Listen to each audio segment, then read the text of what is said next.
sana levlerine min suv soyarım.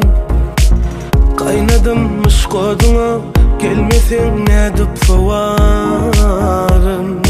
Yolunda durun geldim tutarım.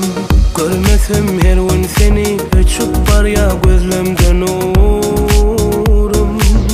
Yanıma gelin kızarım bir tire kalma bulur ki.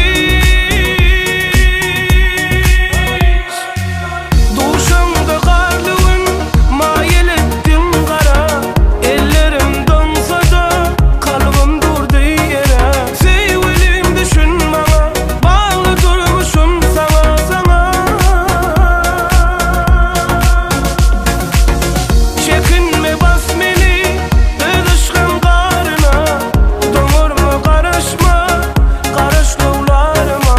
Sevgilim düşün bana, bağlı durmuşum sana sana.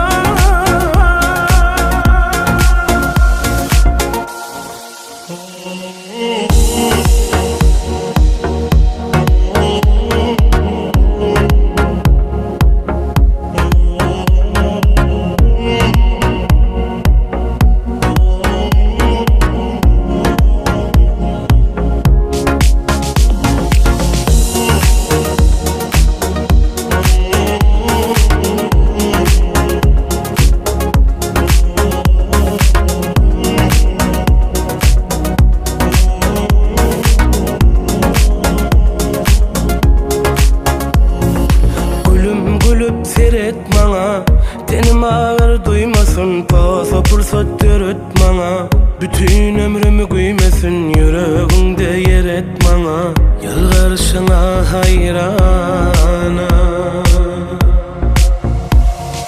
Söyünün biter söydüme, yetmese yar söyle bana. Meni derin seni deme, vadan dine bergen sana. Gokur düdüp sen adına razı